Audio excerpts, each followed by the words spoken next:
Now, hello everybody. This is Leonard Johnson again, back with the second segment of the Run the Hammer podcast.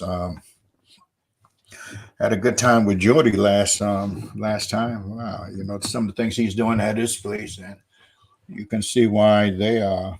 That's Jordy Jenred. You can see why his team is ranked number one, and some of the things that he is doing.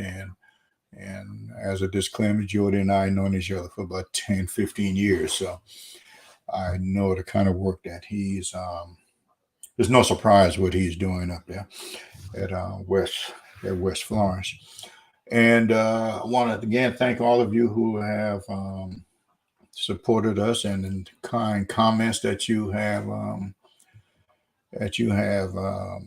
sent in to me. And I had one bad comment that someone sent to me, and that person said, "Clean up." So I want you to know I went to the barber shop this weekend, cleaned up, okay. And that was a friend of mine, just sent in the joke and everything. But again, we are sponsored by me and my with my insurance agency. That banner will be flying across all throughout the program. So if you get mad at the program, we say something that you don't like, call a sponsor, and his number is right there at the bottom of the screen, and that sponsor will get on the host and spank the host. Okay, so just be ready to again have a good time, because we got one of what they call the young lions in this business, who's doing some great things at where he is right now. So I think I got all the announcements in. I think I got them on. So let's see if we can do the magical thing. If I can get this thing right, make me smaller and make our guests bigger. There you go. Boy, I get this right every time, man. And I'm bringing Coach Ken Floyd from AC Flora High School. And Coach, let me tell you, man, I am so excited to have you on. A couple of your buddies gave me $20 each and told me to bring you on. And I just thought, because I've been just looking at what you've been doing over the last year or two with that program, and but I'm gonna let you tell your story, guys. This is Coach Ken Floyd from AC Flora High School, and Coach, there are some people out there that don't know you. So this is your hour to represent you and your school. So let's start out by telling people about you. I'm born and raised from Winsboro, South Carolina. I played at Fairfield Central from 1995 to 1998. So I was under Buddy Pugh, Tony Macaluso. I'm sorry, Charlie Macaluso and Tony Felder. And then I went on to North Greenville University. I played DN there. And then once I got done with college, I majored in history. I came back home to Fairfield Central, where I spent 3 years. And pretty much I've been at AC Flora ever since. You coached with a couple of friends, three friends right there. Were coached by three good friends of mine. That's Buddy, and Tony, and the last one there, Charlie Mack. Oh yeah, yeah. We were talking earlier that Charlie Mack and Charlie was at AC Flora, and I was at CA Johnson, and we used to go head and head back during the day. How's Charlie doing? Have you seen him lately? I think I seen him last year at the state championship games. Mm-hmm. He looked the same. He recognized me, and we spoke for a little bit, and he was collecting tickets, so he was pretty busy. Yeah. Okay. Yeah. I mean, so I kind of aged myself now. Now you just tell us how your coaching career and how you got to where you are right now at AC Flora. Well, I was a D-line coach for 2 years at Fairfield, and then my last year there, they moved me to the offensive line. And I'll be honest with you, I think that move really, really impacted my career the most. So I went to Ben Lippen for a year with Reggie Shaw, and then Reggie Shaw got the AC Flora job. So I came here and I was the OL coach. Dustin Curtis was the offensive coordinator, and so I was the OL coach for 3 years, and then Dustin went on to Westwood, and I became the OC here at AC Flora. It's kind of a weird dynamic. I've been teaching here for 10 years, but I haven't been a part of the coaching staff for all 10 years. When Reggie Shaw went to Burns, Colin Drafts became the head coach here from Florida, and he was his own offensive coordinator. He called his own plays. And so I went to Swansea with Greg Wright for a year. Mm-hmm. Then I went to Irmo the next year with Reggie Kennedy. And I was the OC at both of those spots. And then Dustin, when he got the AC Flora job, I think it was 2019, I came back to Flora coaching-wise and became the OC here. And then we won the state championship in 2020. And then last year, we made a second-round run.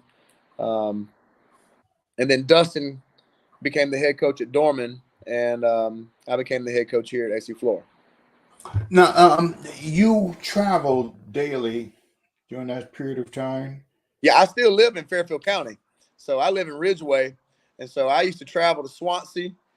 I would go from Ridgeway, South Carolina to AC Flora, from AC Flora to Swansea, from Swansea back to Fairfield County for a whole year. And then I did the same thing going back and forth from AC Flora to Irmo to home, for a whole year before I got back here at AC Flora.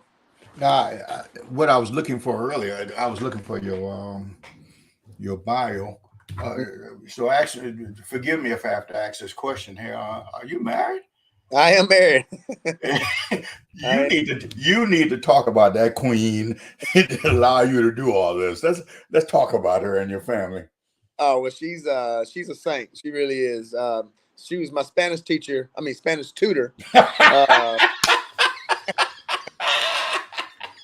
She was my Spanish tutor at college, and that was that. We have one son named Stone, and we're expecting our second child in May. That's great, man. That's great, because I know it had to be somebody special to put up with you doing all that traveling. Oh, no doubt. She knows I love it. Yeah. Now, when did you know that you were going to be a coach? Oh, in high school, I knew. Everybody has dreams and ambitions of playing in the NFL, but it's far fetched. But in high school, I've always said if I didn't make it pro, which was a very slim chance, then I was going to end up teaching and coaching, because we had so much success at Fairfield Central when I was in high school that it attracted me to the profession. I had Buddy Pugh, I had Mickey Crocker, I had Joe Watson, I had Reggie Shaw, Kelly Craig, who's no longer with us, a bunch of really good coaches who impacted me. And I knew from a young age that I wanted to do this. Not to mention both of my uncles. There's in Winsboro, there's a small park called Drawdy Park, and that's the local rec organization. They have been coaching at Drawdy Park for, I'm not scared to say, about 50 years. Mm-hmm. And, I've always enjoyed, teaching kids the game and being a part of the game. I absolutely love football. Yeah, I taught at the middle school there for In 1 Fairfield? year. Yeah, at 1 year. 1980, 81, that bridge between, somewhere in there. Okay. For 1 year. Yeah. I was born. You were born when? I was born in 81. All right, Dan. Well, Dan, that's good. Small world. Yeah. And you got that bug, and it never left you. No. We won 2 state championships, one under Buddy Pugh and then one under Tony Felder.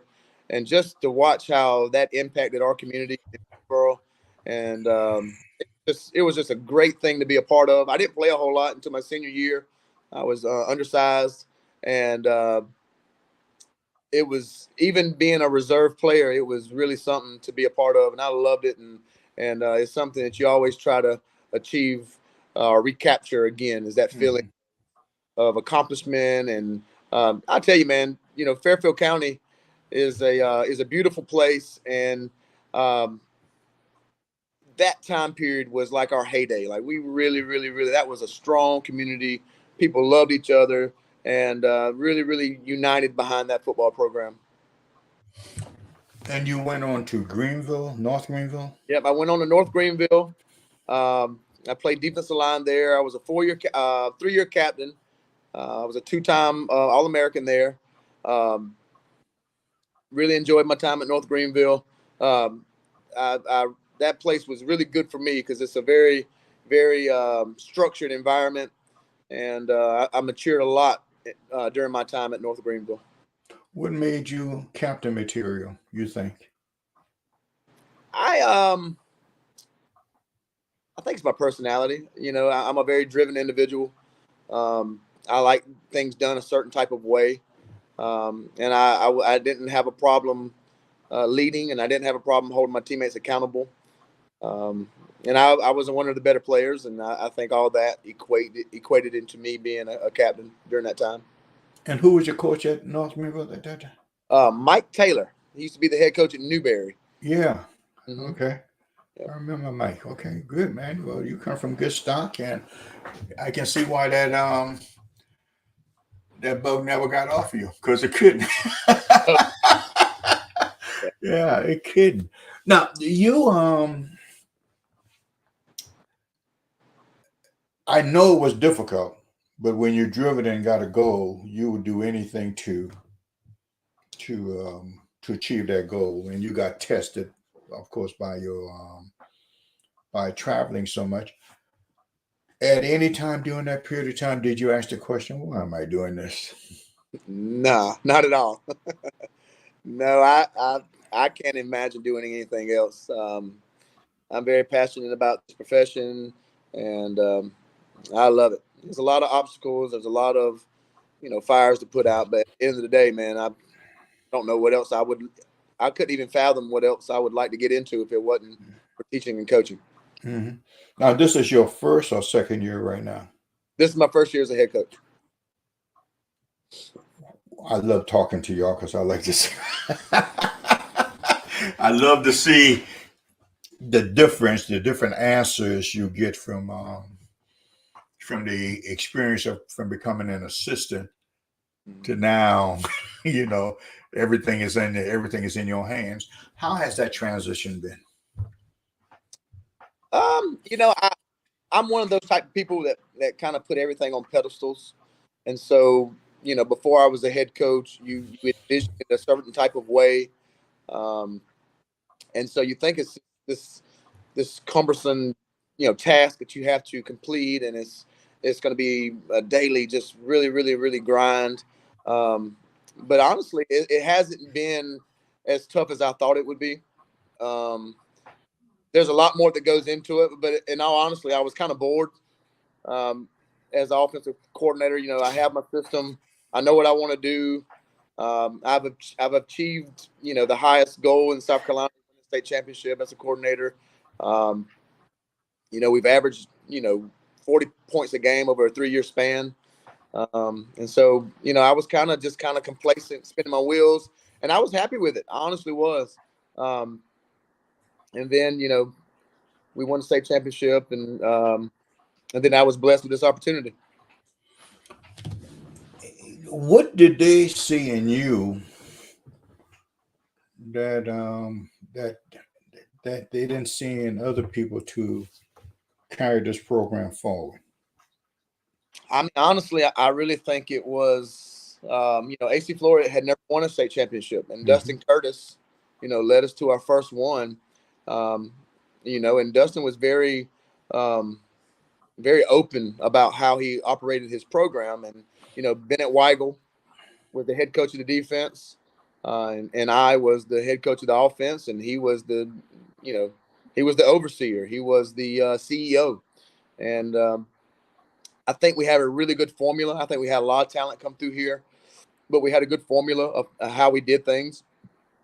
And I think our school wanted to keep us on that same track because we had so much success in the past. Was it anything that in particular that separated you from everybody else that you know of? No, when I interviewed, I know they had a lot of interviews with a lot of other people, but my angle was, you're going to take a chance if you hire somebody out, from outside. You know what you're going to get with me. I know how to win here. I've done it. And I think that factor separated me from the other candidates. Mm-hmm. That's good. Okay. I asked that question because a lot of guys don't know why they were hired. Yeah, and it's not a lot of success that goes along with that if you don't know why you were hired. You don't know what what your role. Hey, this is what we want. Can you deliver it and everything? How there wasn't. Well, don't let me put words in your mouth. How did that translate to the kids? Was there a big transformation from now Ken being offensive coordinator, head coach of the offense, to head coach of the operation? Did that have a major change with the kids? No. I think the kids really enjoyed the continuity. They have seen my face for the seniors. This is year number 4.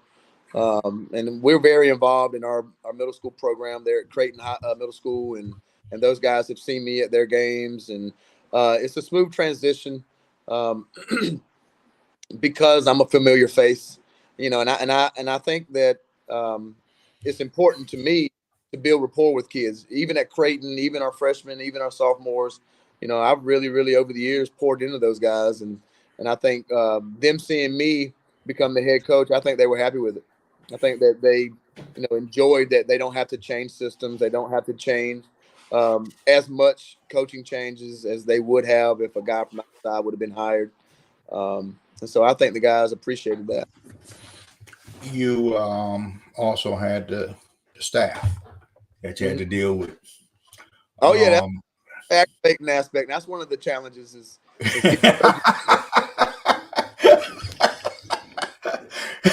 you having fun with that one, huh? Oh, especially after everybody's done picked, by January, everybody has a good idea of what direction they're going to go with their coaches. And then you get the job in January and you got to try to get a staff together. That's a challenge.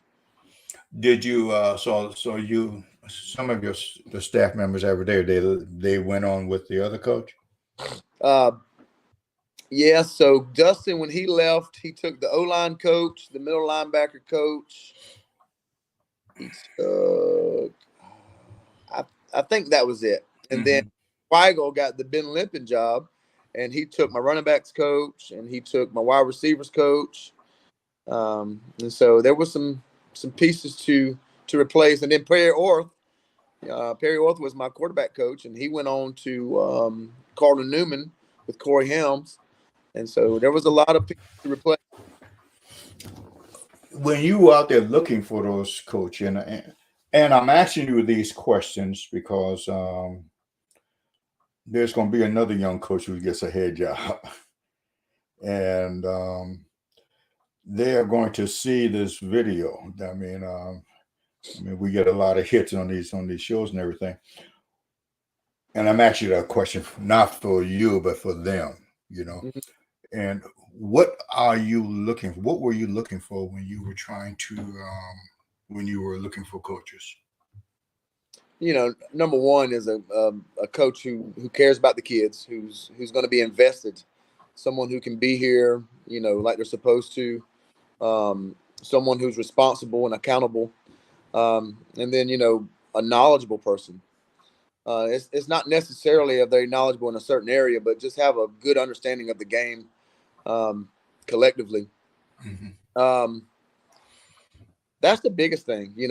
It's hard to find these hard to find coaches, especially ones you can get into the building who can connect with all demographics, and are accountable. I was very surprised about how many coaches just didn't have the time to be here, and that was something that it took me a while to adjust to. So, so a lot of those coaches didn't have the fire that you had. No, no. Welcome. Yeah, and you so you got around that, you got people around you that you think can grow into a good staff. I do. I have some pieces that I'm really happy with, and I'm excited for those guys to grow in their new roles. And Jamie McCutcheon is my defensive coordinator. He used to be defense coordinator at Dreher High School. He was our outside linebackers coach last year. He has done a phenomenal job with a young defense. And Balin English is the rising star. He's a young coach. This is only his second year. And he coached on the defensive side of the ball last year, but he's my offensive coordinator this year. I wanted to get a young guy I could kind of mold the way that I would like for him to see the game and process the game. And he's done a great job. And my special teams coordinator is Yvon Benag. He played at Carolina. He's from France. But he's my special teams coordinator and my secondary coach. And Garrett Anderson is my offensive line coach. He also played at Carolina. I got a bunch of coaches that I'm really excited about, and I think they're doing a great job this year, and we just got to keep it up. Most of those guys are in the building. 3 of them are. No, 2 of them are. Two of them are. How many coaches do you have in the building? Just you and 2 others, or you have? No, I have 3. I have 3 in the building. Kenny Hunter is my running backs coach. Mm-hmm. And then I have Balin English and Jamie McCutcheon. All three of us are here on campus. Is that a tough thing for you to manage with coaches not being in the building? Not per se for the football part of it, but for the kids to have that hands-on with the other guys, with the other coaches. Ideally, you want to have as many as you can on campus. But it's just not how it works. A principal's got to worry about making sure she has the correct number of teachers for her department, for each department. And if it works out where one of them's qualified to be a good teacher and a good coach, then it works out. But if it don't, you got to understand, because that's how it is. And so I'm blessed to have 3. I'd love to have more, but the more I'm around this business, it's hard to get that many coaches on campus anymore. Mm-hmm. Now, how are you and your administration working out? Oh, they've been great. They've been great. And, we've had a relationship prior to me being a head coach, and so that makes it easier. Makes it easier of a transition. And I've always had a good relationship with my administration here, and they've been great this entire process. All right, so you don't have, so everything is, you get everything you need. Yes. and most of within reason. And most of what you don't want. Well, none of what you want. Just put it like that. Now, how do you keep those guys? I'm talking about your staff and everything right now, because I think that's the most important part of building a program is your staff, because it's impossible for you to do it all by yourself at this level. What kind of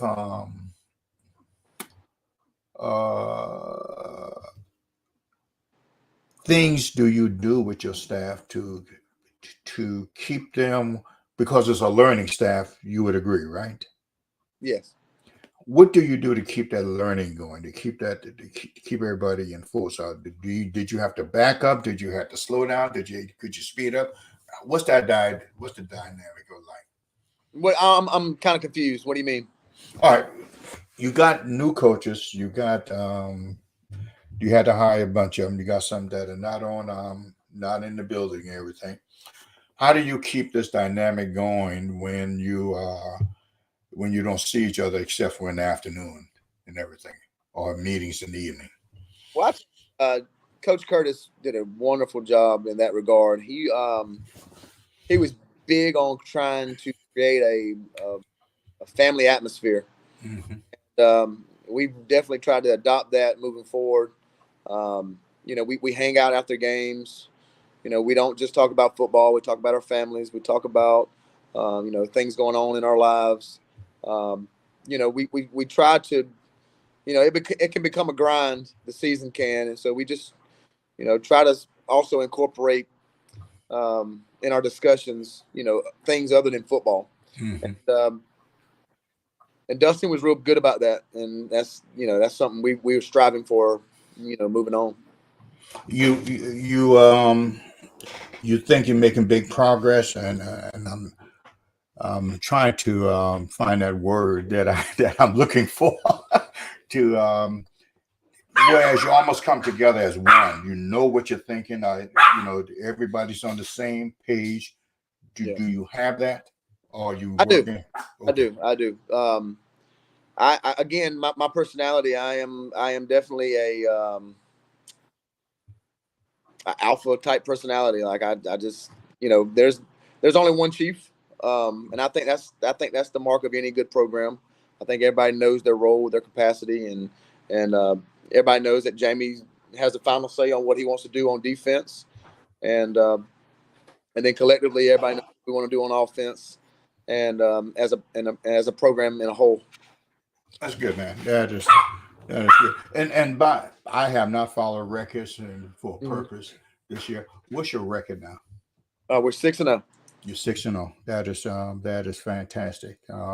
And I just haven't followed the thing for a reason, because I don't get too much into the records and to X's and O's and all that stuff. I just like to get to know the coach and everything. And now you got kids that will do crazy things sometimes. Oh yeah. What kind of things do you have in place to help them along the right path? Well, I think you definitely have to show that you're invested in them beyond what they can do for you on the football field. And I talk to the guys. It's just an open line of communication where we talk about some of the decisions that they make, and we try to redirect negative behavior, and we try to praise positive behavior, and just talking about it, and using the game of football to teach these life lessons. It ain't just about you being able to get a scholarship or you being able to play on Friday. It's bigger than that.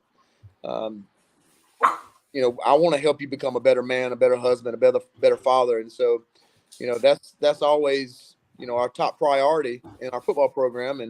And that's the thing that we stress, on a daily basis, that, hey man, that's not acceptable. Why are we doing that? How can we fix it? And if you can't, these are the consequences. And then you got to hold them accountable. You have programs in place at the school to, let's say a kid is not doing well in his classes and everything. Do you have? Oh yeah, I get a daily report from our assistant AD, Coach Patty Moore, and we used to get it weekly, but I have requested it daily because I'm redirecting that behavior that's causing those negative grades, and those kids don't like that redirection, and so they don't want.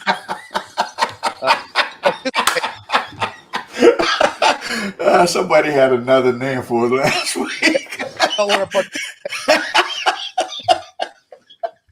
I'm sorry. So I get a daily report, third block every day, so that I can let those kids know, like, hey man, I'm getting. I'm sorry. It's amazing the words we come up with. Well, hey, when I was in college, I worked at a high management group home. It was called Avalonia, and that was one of the words I learned there. Redirect that, and it never left. Oh man, I need to go back to my notes last week to see who said the word. It just cracked me up, like you cracked me up right now. I believe in that. Mhm. It's just the words that you come up with and everything. And um, I know the area that you get your kids from, Mhm. and this. How do you keep them separated from that, or if they're involved in all that nonsense down there? How do you keep them separated, or you get them to think a little bit? Well, I mean, you only get them a certain amount of time a day. Yeah.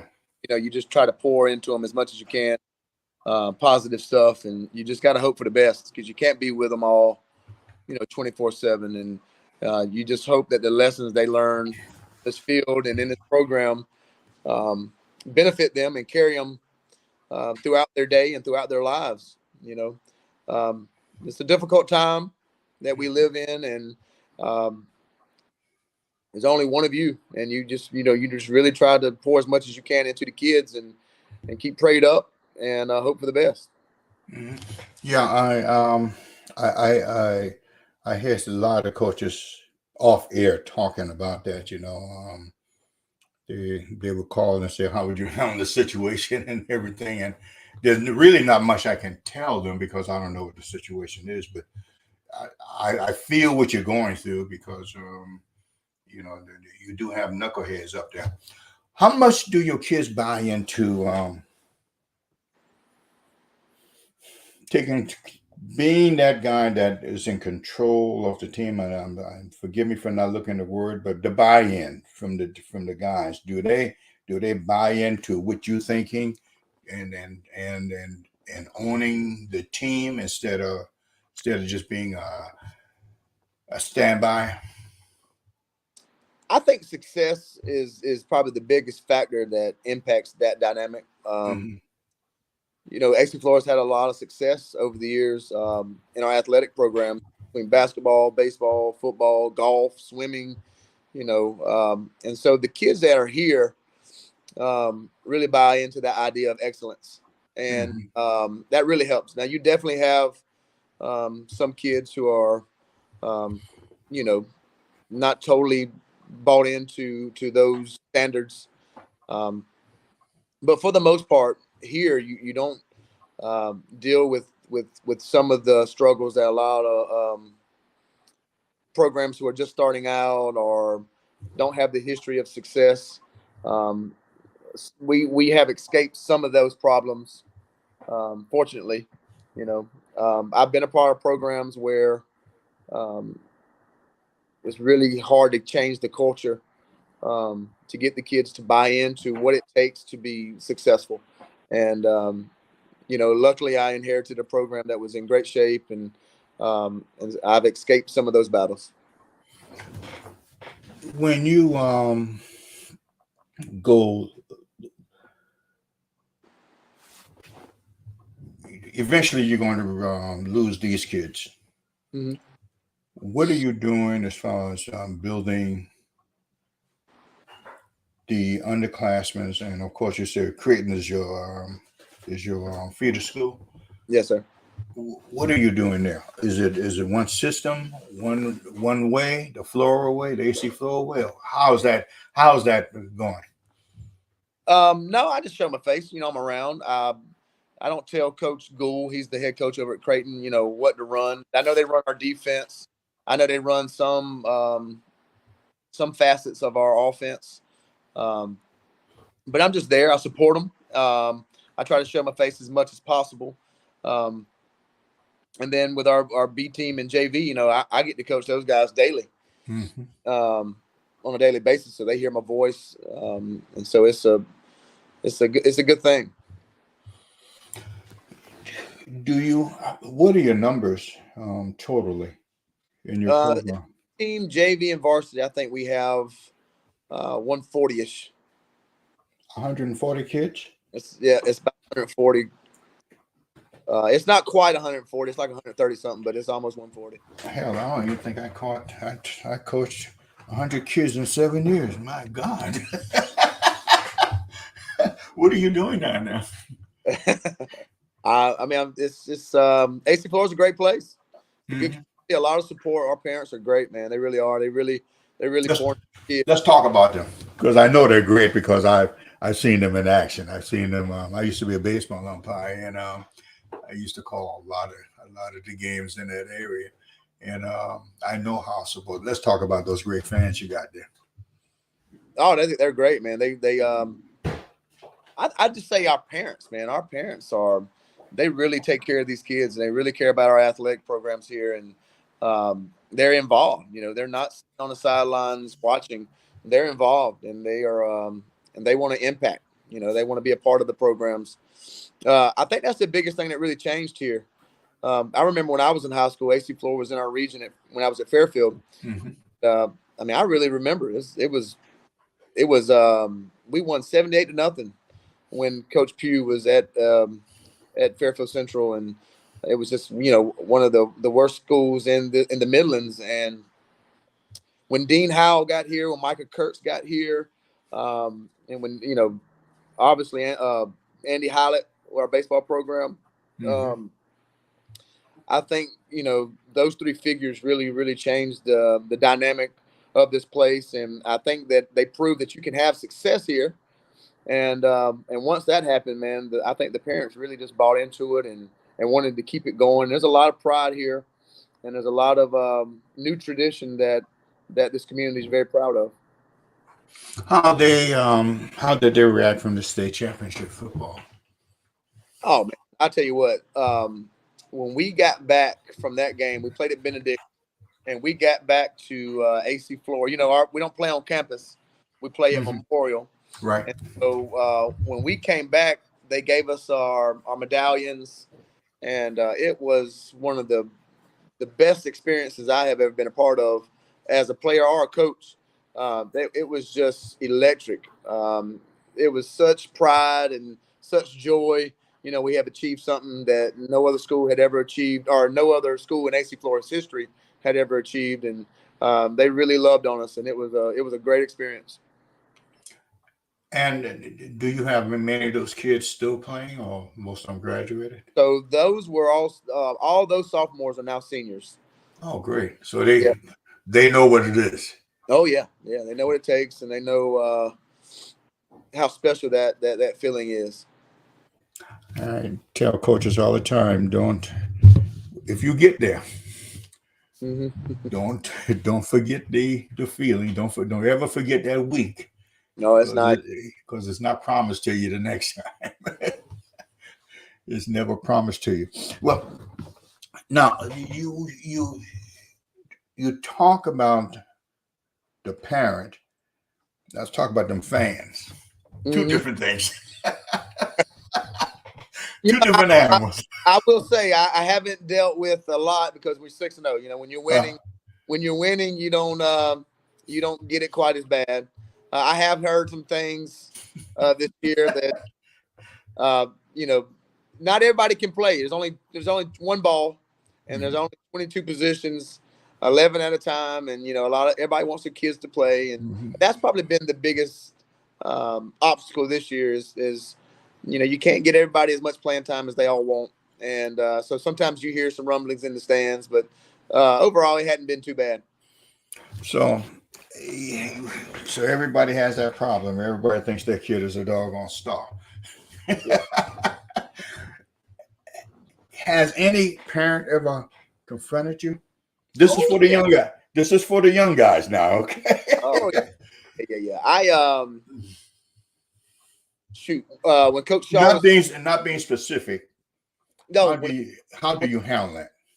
Well, when I was the assistant coach, I would just say, hey, if you have any type of issue, please set up a meeting with the head coach. And that's literally how I was instructed to handle it, and that's how I did it because I didn't have to deal with it. As a head coach, you know, you just got to be understanding. You got to see their perspective. My granddaddy used to always say, if there's two reasonable adults and there's a problem, we can probably come up with a solution. And so, you know, I'll listen to them. And you know, I think one of the best things I did is when I had my parent meeting, you know, I made a criteria for playing time, you know, and I drawed it out. Like, you have to have a certain commitment level. You have to be talented enough to participate and contribute. You know, you have to be a good citizen. And there was a bunch of different factors that equated into it. And, you know, I laid it on the line. And so now when I hear things from parents about playing time, you know, I can just reflect back to that criteria and say, well, listen, you know, he hadn't been here as much, or his you know, he hadn't been a good citizen, or, you know, there's people in front of him who are just honestly better than he is. And so I've kind of relied on that criteria to bail me out of those situations. Now, for those 3 parents who don't care about the criteria. Well,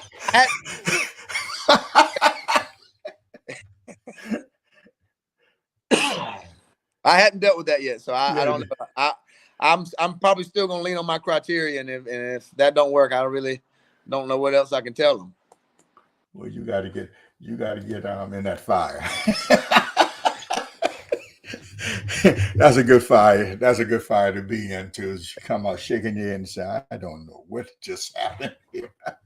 I'll be honest with you. I may not be allowed to do this, you know, I don't know, but I will ask them to come to practice. Like, hey, you don't believe me? Let's watch some film together. I'll show you why he doesn't play as much as some of the other kids, and I'll be respectful and I'll do everything I'm supposed to do. But at the end of the day, you know, the best players who give us the best chance to be successful is the guys we have to roll with. I did that one time with a player, and sat the dad down. Let's go, dude. Yeah. Dad went to my office. That's when Huddle was first coming out. Now let's take a look at your baby right here. Yeah. And we looked at the tape. And well, when I had my parent meeting, you know, I'm a first-time father, October 14th of this past year, and I kind of used my son as an analogy, and I said, you know, we all love our babies. And I said, I'm just not becoming a father, and he's only, you know, 8-9 months old. And he wasn't even that old. I think he was, well, he might have been, I think he was 8 months old. And I said, he's 8 months old, and I'm already talking about his muscles and that kind of stuff. And the little boy can't even walk yet. So I understand the bias that we have, but, you know, I asked the parents just to recognize that, hey, you love your baby so much and you're biased and you want the best for him. But, you know, my job is to look at the program collectively and make the best decision I can. That parent actually got on his son a whole bunch. Huh? Yeah. Oh, he did? Oh, yeah. And he ended up getting a scholarship, to tell you the truth. He was only a sophomore at the time, but he got into his son's behind and never heard any more about it. I never had that many kids to deal with. Biggest squad I ever had was 25. So, wow. So we had to do everything with that. But sometimes you can't be angry. You know, I hear a lot of coaches get angry and everything. You just got to take a chill pill. It's not you. It's that baby. And as long as you are fair doing what you have to do, you're going to be okay. You know, now somebody who's way out of there, nothing you can do about that. Go get you a can of Coke and sit down and drink and just shake your head. All right. Well, boy, this time is going by. I tell you, man.